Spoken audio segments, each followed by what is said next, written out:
தமிழ்நாட்டிலே முதலமைச்சர் வேட்பாளராக களமிறங்கியிருக்கிற விஜய் அவர்களுடைய ஒரு புதிய திரைப்படம், ஒரு ஜனநாயகன் ஒரு புதிய திரைப்படம் உண்டு. அரசியல் லாபத்துக்காக, அரசியலுக்காக எப்படி அரசியல்வாதிகள், அரசியல் கட்சிகள் மக்களை பிரித்து ஆளும் தந்திரத்தை பயன்படுத்தியிருக்கிறார்கள் தான் அந்த நான் பார்த்த தொண்டிலே இருந்தது. பிரிவினைகள் எதுவும் இன்றி நாங்கள் அனைவரும் ஒரு மக்களாக நாங்கள் அனைவரும் ஒன்று திரண்டால்தான் இந்த நாட்டிலே தமிழ் மக்களுக்கான ஒரு கௌரவமான ஒரு அரசியல் தீர்வொன்றை நாங்கள் உறுதிப்படுத்த முடியும். தமிழ் மக்களுடைய அரசியல் அபிலாஷைகளை பூர்த்தி செய்வதற்கு எங்களுடைய கட்சி என்றும் அதே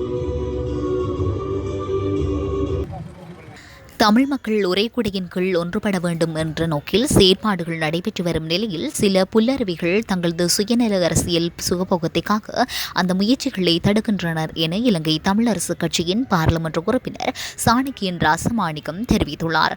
அவர் இந்த கருத்தை துறைநிலாவணியில் நடைபெற்ற யுனைடெட் விளையாட்டுக் கழகத்தின் சித்திரை விளையாட்டுப் போட்டியில் அதிதியாக கலந்து கொண்டு உரையாற்றும் போது வெளியிட்டார். மேலும் அவர் தெரிவிக்கையில் தமிழ் மக்களின் அரசியல் தேர்வை பெற வேண்டுமெனில் அனைத்து தமிழ் தேசிய கட்சிகளும் ஓரணியில் இணைந்து ஒற்றுமையுடன் செயற்பட வேண்டும் என்றார். இதற்காக பல அமைப்புகள் கட்சிகளுடன் பேச்சுவார்த்தைகளை முன்னெடுத்து வரும் நிலையில் சில அரசியல்வாதிகள் தங்களது சுயநல அரசியல் நோக்கங்களுக்காக அந்த முயற்சிகளை தடுக்க நடவடிக்கைகளை மேற்கொண்டு வருகின்றனர் என்றும் அவர் குற்றஞ்சாட்டினார். மேலும் நடிகர் விஜய் நடித்துள்ள ஜனநாயகன் திரைப்படம் தொடர்பாகவும் அவர் குறிப்பிட்டார். அந்த திரைப்படத்தின் சில காட்சிகள் சமூக வலைதளங்களில் பரவி வருவதாகவும் அதில் காட்டப்படுவது போல சில அரசியல்வாதிகள் தங்களது அரசியல் நோக்கங்களுக்காக மக்களிடையே பிரிவினைவாதத்தை விதைத்து அதன் மூலம் தாங்களே பலனடைந்து வருகின்றனர் என்றும் தெரிவித்தார். இந்நிகழ்வில் மண்முனை தென்னர்வில் பற்றிய பிரதேச சபை தவிசாளர் வினோராஜ் உள்ளிட்ட கிராம பிரதிநிதிகள் மற்றும் பொதுமக்கள் பலரும் கலந்து கொண்டிருந்தனர்.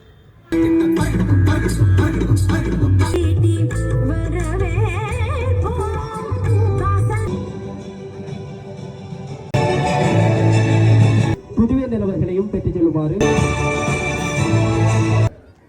நிகழ்வினுடைய பிரதம அதிதி மண்முனை தென்னர்வில் பெற்ற பிரதேச சபையினுடைய கௌரவ தவிசாளர் சகோதரர் வினோராஜ் அவர்கள், அத்தோடு யுனைடெட் விளையாட்டு கழகத்தினுடைய உறுப்பினர்கள், கண்ணகி இளைஞர் கழகத்தினுடைய உறுப்பினர்கள், கண்ணகி கலைக்கழகத்துடைய உறுப்பினர்கள், இந்த நிகழ்விலே கலந்து கொண்டிருக்கும் பிரதி அதிபர், ஏனைய அதிதிகள், சிரேஷ்ட ஊடகவியலாளர் ஐயா பேரிராஜ் அவர்கள், அத்தோடு துறைநிலாவணை வாழ் பொதுமக்கள் அனைவருக்கும் என்னுடைய இனிய மாலை நேர வணக்கத்தையும் சித்திர புதுவருட வாழ்த்துக்களையும் இந்த இடத்திலே நான் தெரிவித்துக் கொள்கிறேன். உண்மையிலேயே ஒரு சித்திரை விளையாட்டு போட்டி நடத்துவதுன்றது ஒரு கடினமான ஒரு விடயம். உண்மையிலே இந்த என்னுடைய பிரதேசத்திலே, என்னுடைய மாவட்டத்திலே நானும் பல சந்தர்ப்பங்களிலே சித்திரை புதுவருட நிகழ்வுகள், அதே போல கலாச்சார நிகழ்வுகள், கிராம மக்களை ஒன்றுபடுத்துகிற நிகழ்வுகளை செய்வோர்களை நானும் எப்பொழுதும் ஊக்கப்படுத்துவது வழமை. ஏனென்று சொன்னால் எங்களுடைய கிராமத்திலே இருக்கிற மக்களுக்கு தங்களுடைய விடுமுறைகளை இல்லாவிட்டால் தங்களுடைய ஓய்வாக இருக்கிற நேரத்திலே இவ்வாறான ஒரு நிகழ்வுகளை ஏற்பாடு செய்வதனூடாக கிராமத்துக்குள்ளேயும் கிராம மக்களுக்கிடையிலே ஒரு மகிழ்ச்சியான ஒரு தருணமாக வரும். அந்த வகையிலே யுனைடெட் விளையாட்டுக் கழகம் இந்த விளையாட்டு போட்டியை ஏற்பாடு செய்து நடத்துவது உண்மையிலேயே ஒரு வரவேற்கத்தக்க விடயம். தொடர்ச்சியாக நீங்கள் இந்த நிகழ்வுகளை நடத்தி இந்த கிராம மக்களுக்காக, இந்த மக்களுக்கு இந்த சந்தர்ப்பங்களை வழங்க வேண்டும் என்றதையும் சொல்லிக் கொடுக்கிறேன். உண்மையிலே இந்த சித்திரை விளையாட்டு போட்டிகள் இப்படியான நிகழ்வுக்கு வந்தால் நான் அரசியல் கருத்துகள் சொல்றது குறைவு.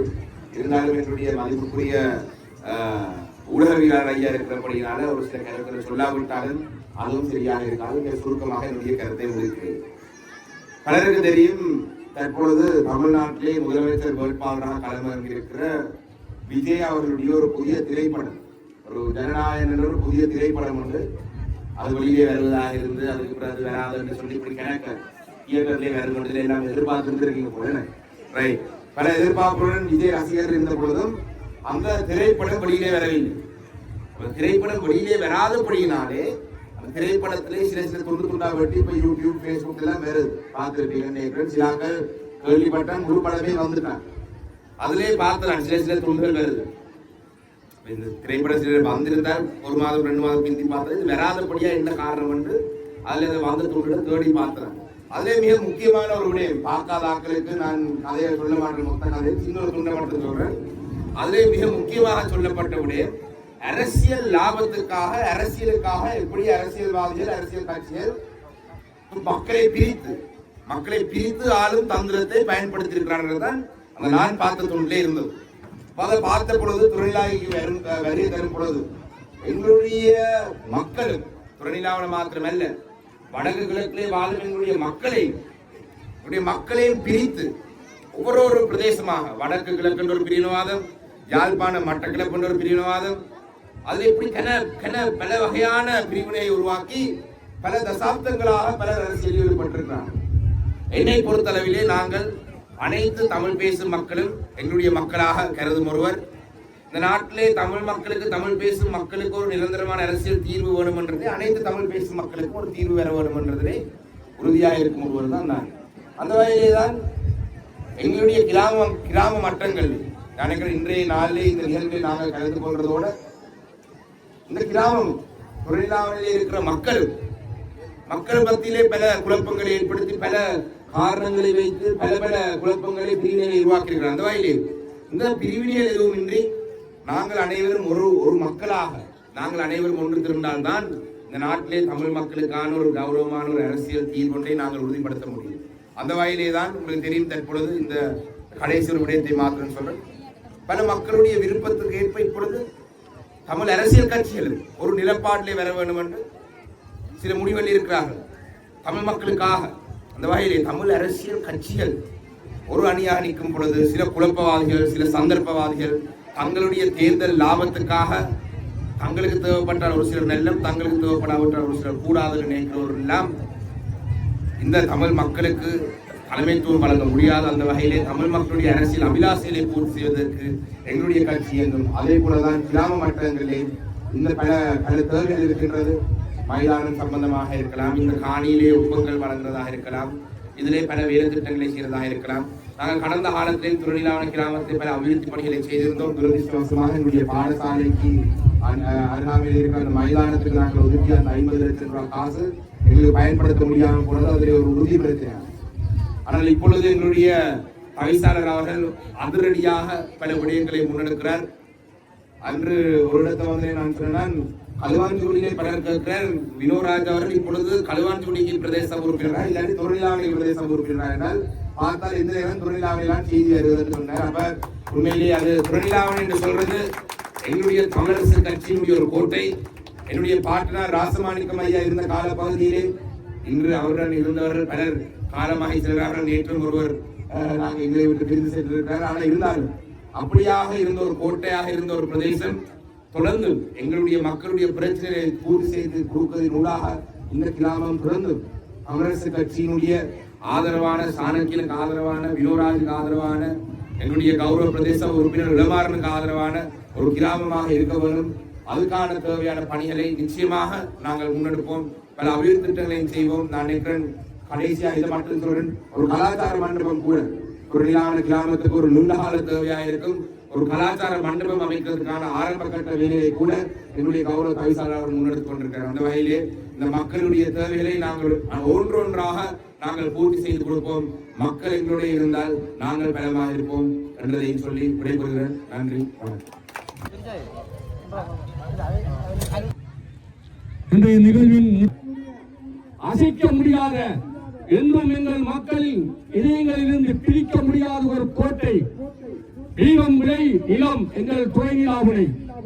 1956 ஆண்டு காலப்பகுதியில் சிங்கள ராணுவம், சிங்கள பேரினவாதிகள் இந்த கிராமத்திற்குள் ஊடுருவி எங்கள் மக்களை சித்திரவதை செய்வதற்காக படையாக அணிதிரண்டு வந்தார்கள். அந்த வேளையிலே என்னுடைய மூதாதையர்கள் சொல்வார்கள், அமரர் சீமு ராஜமாணிக்கம் ஐயா அவர்கள் நெஞ்சை பிளந்து என் நெடுமூச்சை பித்தறிந்து, நெஞ்சை பிளந்து என் நெடுமூச்சை பித்தறிந்து துணைநிலாவணி மக்களுக்கு நீங்கள் சித்திரவதை செய்யலாம் என்று தனது சட்டையை கலட்டி எறிந்துவிட்டு அந்த ராணுவத்திடம் சொன்னாராம், என்னை கொன்றுவிட்டு நீங்கள் என் மக்களை தாக்கலாம் என்று. அத்தகைய துணிச்சலும் ஓர்மமும் மிக்க கருவில் பிறந்தவர்தான் எங்களுடைய கௌரவ பாராளுமன்ற உறுப்பினர் இரா சாணக்கியன் என்பதை உங்களுக்கு சொல்வதில் நான் பெருமை அடைகின்றேன். அதே ஓர்மமும் துணிவும் கொண்ட மற்றொரு தவிசாளரை நான் காண்கின்றேன். 37 வருடம் ஊடகத்துறையில் பணியாற்றி கொண்டிருக்கின்ற எனக்கு பல்வேறு இடங்களில் பல்வேறு தவிசாளர்களை கண்டிருக்கின்றேன். ஆனால் முஸ்லிம் பிரதேசங்களில் இருக்கின்ற தவிசாளர்கள் மேயர்கள் அவருடைய மண்ணுக்காக அதிகமாக உதவும் தரம் வாய்ந்த பணிகளை செய்திருக்கிறார்கள்.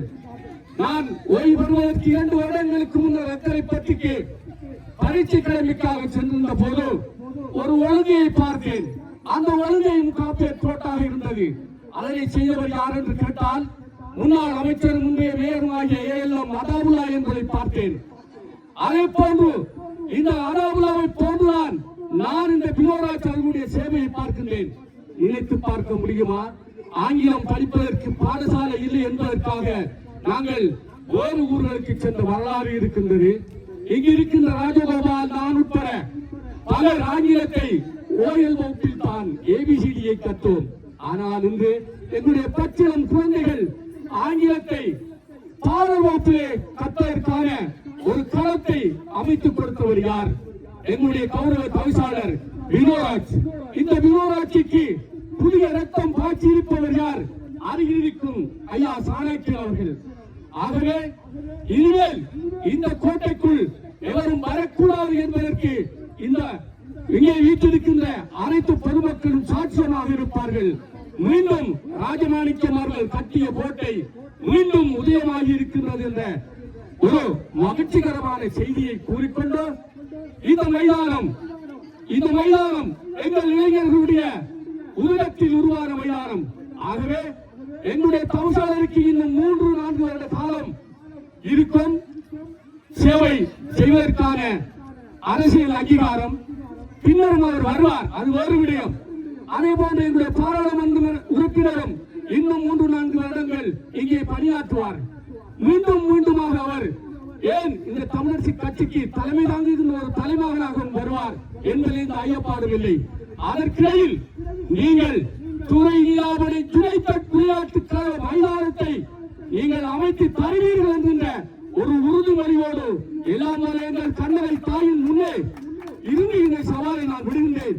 நிச்சயமாக அந்த மைதானம் வினோராஜ் அவர்களுடைய பொற்கரங்களாலும் எங்களுடைய கௌரவ பாராளுமன்ற உறுப்பினர் சாணக்கியன் ஐயாவினுடைய பொற்கரங்களாலும் திறந்து வைக்கப்பட வேண்டும் என்கின்ற விரைவான கோரிக்கையினை எனவே மக்கள் சார்ந்து விடுத்து உங்களுக்கான வாழ்த்து பத்திரத்தை நவிவதற்காய் இப்பொழுது நான் விளைகின்றேன்.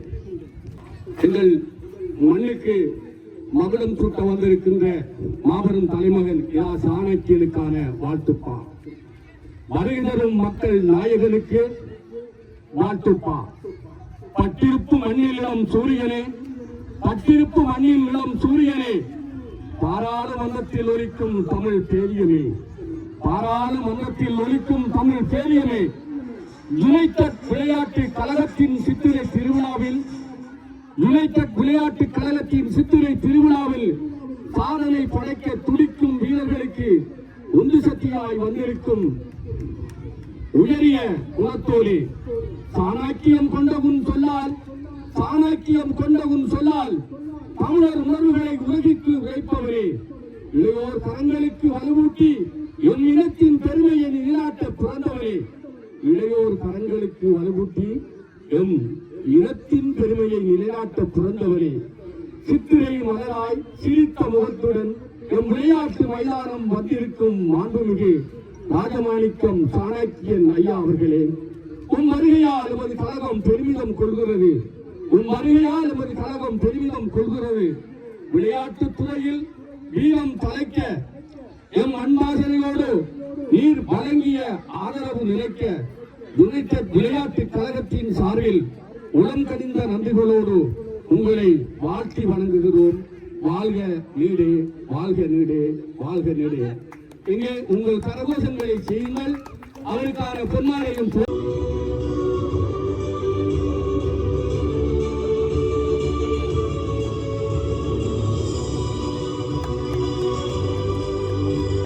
உடனடியாக மைதானத்திலே இடம்பெற ஆரம்பிக்க இருப்பது பெண்களுக்கான போட்டியாளர்களுக்கான அன்பான அறிவித்தலாக காட்டப்பட்டிருக்கின்றது. நீங்கள் நினைத்து முடித்த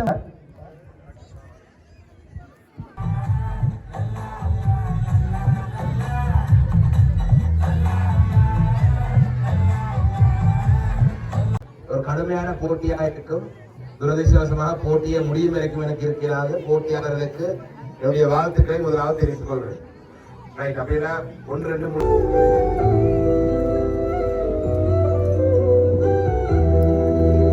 15 வயதுக்குட்பட்ட ஆண்களுக்கான